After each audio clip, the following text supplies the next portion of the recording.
Thanks so much, Senator, and thank you to everybody for coming out to join us, making us feel so welcome and so at home. We're in the middle of just a fantastic tour across the country, celebrating just a handful of the places that we have been able to support thanks to this this funding through that bipartisan infrastructure law.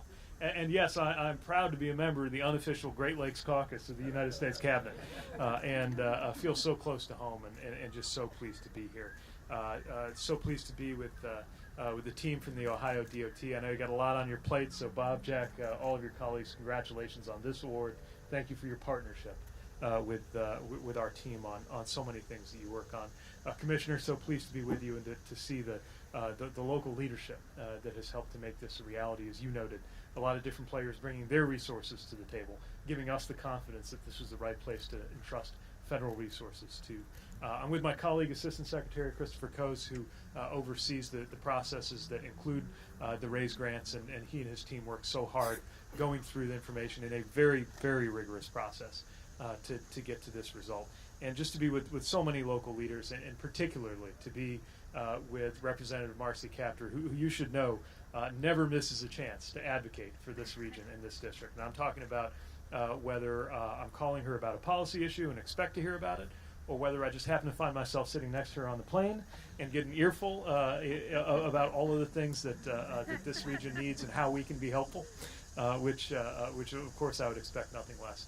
So pleased to be here with you, and so thankful for your support. Senator Portman, thank you so much for your bipartisan leadership in getting this bipartisan infrastructure law done. Something that had been talked about a lot in the past. Infrastructure weeks came and went without result, and even this bill was declared dead a good 5, 10, 15 times before it got done, but you and your colleagues stuck with it, and we're so thankful.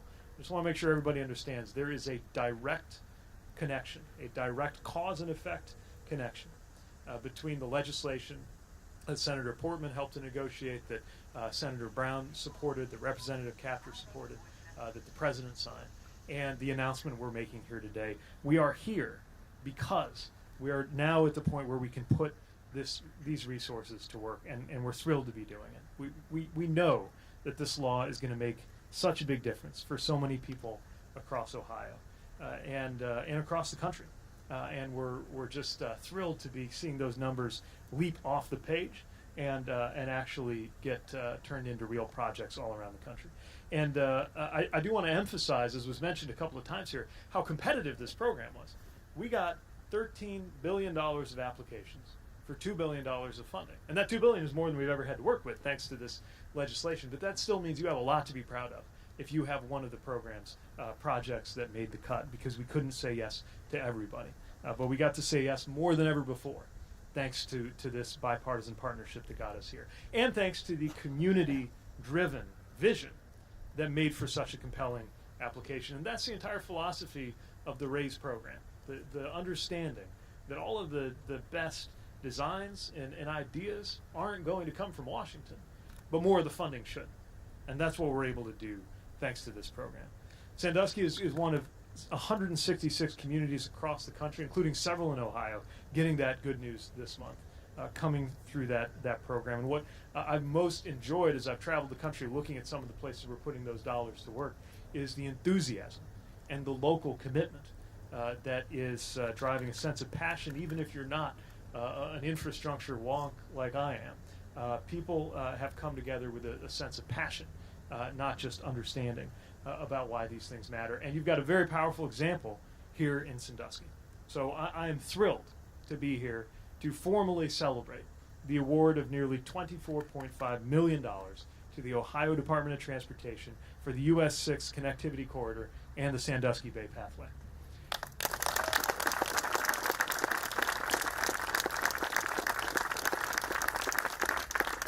This is a corridor that is critically essential to the local and state economy, and this funding is going to go toward replacing dangerous intersections with roundabouts, installing part of the Sandusky Bay Pathway, creating a walking and biking path along US 6 and Rye Beach Road. There's so many people who rely on this corridor every year. Commuters heading to work, tourists and locals alike going to Cedar Point. I've had some fun explaining to my non-Midwestern friends what Cedar Point is and why it matters so much. Families visiting nature preserves with kids on the weekend. And yet for too long that journey has been more difficult and more dangerous than it ought to be. Some 55 trains pass by here every day on tracks that run just a stone's throw from the road. And it's a corridor that, unfortunately, has some of the most dangerous rail crossings in the entire state, with too many deadly crashes and too many traffic jams. And this is a project that addresses all of those issues. And I can tell you from my experience at home, if you get on US 6 and drive about 3.5 hours, make 2 right turns, you'll be at the house I grew up in. And we started doing roundabouts in South Bend. They take a little getting used to, but we also know that they reduce serious crashes, injuries, and deaths. And the new walking and biking path is going to mean that it's easier and safer to get from one place to another, even without a car, all while enjoying this wonderful lake view. And taken together, these improvements represent less traffic and less congestion for everyone along a corridor that supports an $11 billion tourism industry and some 10,000 jobs here and everywhere, from Cedar Fair to Moochie Farms to BGSU Firelands and so many other locations that are part of the economic lifeblood of this region.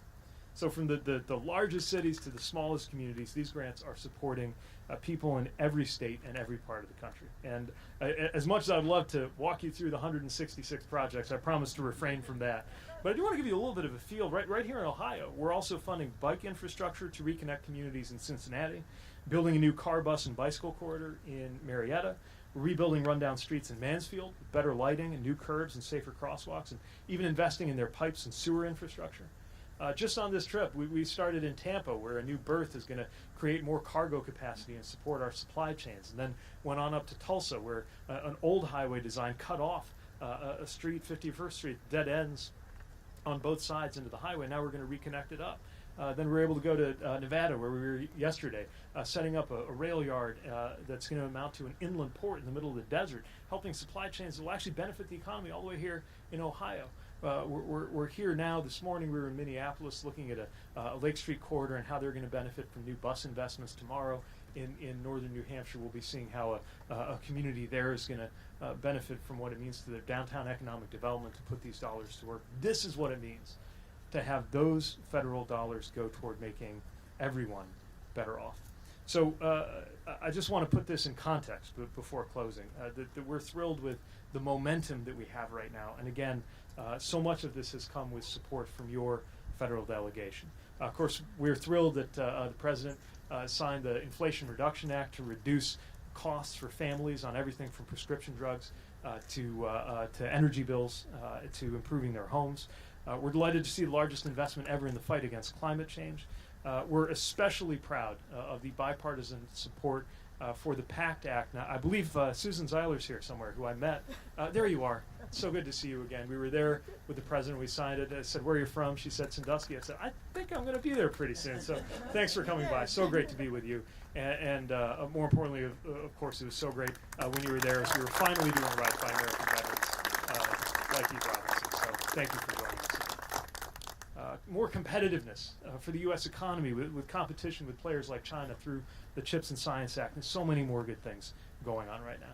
That's what it looks like to come together and get things done. As every Midwesterner knows, it's the spirit that we wish prevailed a little bit more in Washington, but now we have so many good things going on, and so many people here are a part of it. So no pressure, but as the Senator said, we are hoping and expecting that every expectation will be met and exceeded here with this great project, and I know that our partners on the ground are going to do just that. So congratulations to everybody who's part of this, and let's get down to work. Thanks again for having us.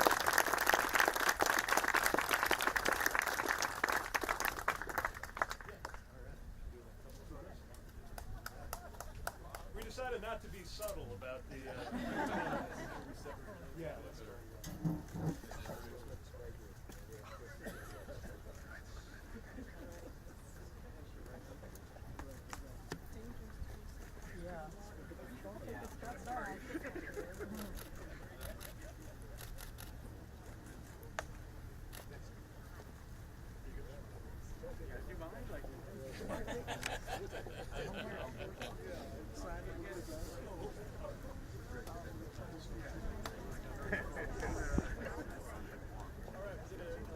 I know we have some media here. It sounds like we have a little bit of time for questions, and our quarterback for that will be, I believe, my colleague Ben, right here.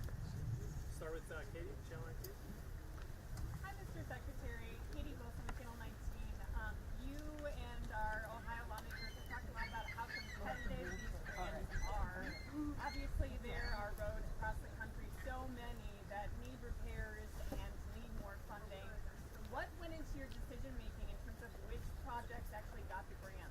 Well, the projects that stood out were ones that really met a number of policy goals at once. For example, two things we talk about and work on a lot in the department are safety and economic development. And you can see both of those benefiting here. The improvements to those intersections and the reduction of dangerous situations at those railroad crossings, that's a major safety benefit. But also, those crossings create backups that snarl traffic for literally millions of travelers who come out here, whether they're going to Cedar Point or any of the other places I mentioned. So when you see that kind of overlap of several good things happening at once, all in one project, plus the strong local alignment and support that you see across different levels of government for how to get something done, and a community bringing its own resources to the table to match ours, all of those help make this be one of the most competitive projects in a very competitive pool. Derek? Hi, Secretary. Derek Hyde, NBC 24 in Toledo. So, with 166 projects, you've been able to do some things in some pretty major cities like Tampa and Cincinnati. Why choose the smaller areas like Sandusky and Mansfield? Well, I think a program only works if it works for everybody. That means making sure that communities, urban, suburban, and rural alike, see the benefit. And that's part of what we try to emphasize even on this tour. I can't think of two more different places from each other than Tampa and the Port Tampa where we were, and Fernley, Nevada, small community out in the desert in North Nevada, except what they both had in common was that they both have something to do with supply chains. Similarly here, this is a very different community from where I'll be tomorrow or where I was yesterday, but that's the whole point of this funding, finding ways to meet communities where they are. And good policy is policy that works for everybody, whether you live in the smallest town or county, or whether you live in the biggest city. Thank you. My experience, and I think the Secretary would affirm this, is that the local community gets involved and provides more commitment. In other words, a bigger local match. It helps the project. We've had projects in Ohio that have gone through 2 or 3 rounds, and finally we figured out we get an advantage by having more buy-in locally. And it makes sense because the federal dollar ought to go where the local community really thinks it's important. And I want to thank Huron. I want to thank Sandusky. I want to thank Erie County. And I want to thank Cedar Point, because you all stepped up in big ways, and this is a significant match. I think, Secretary, you'd say this is one of your better projects in terms of the local match. But I think that's the way it ought to work with federal dollars, and you came through, and so you deserve it. Now, it's our job to be sure that the confidence that the Secretary's placed in us is well placed. Got to be sure we do it right and use the funds appropriately as good stewards of that federal tax dollar. But congratulations on stepping up. I think it made a huge difference. We've got time for one more. Excuse me, I wanted to add to what the Senator said and thank the Secretary for coming here to the Great Lakes region, a region often missed at the national level.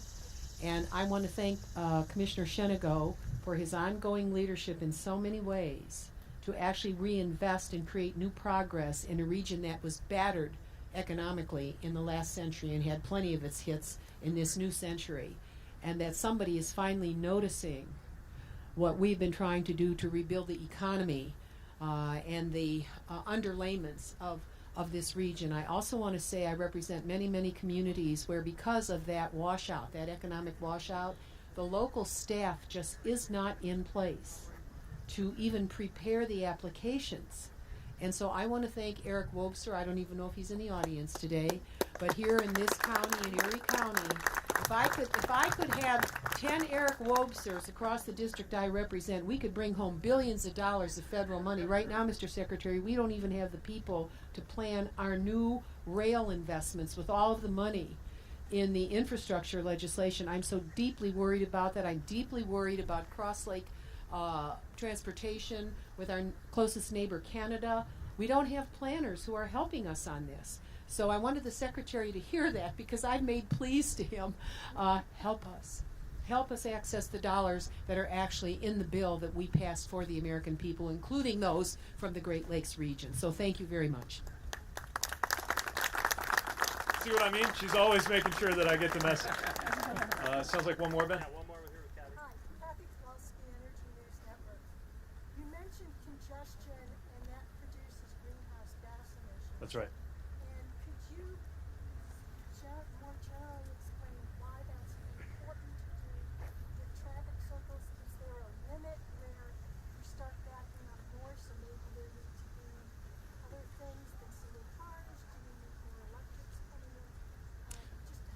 Yeah. going to pull out? Yeah, again, we love a project that has multiple benefits on multiple levels. And as you know, when you make improvements on congestion or some of these proven safety countermeasures like roundabouts, that also has a pollution and emissions benefit that's going to benefit the air quality in this region and, of course, going to benefit us in our race to fight climate change.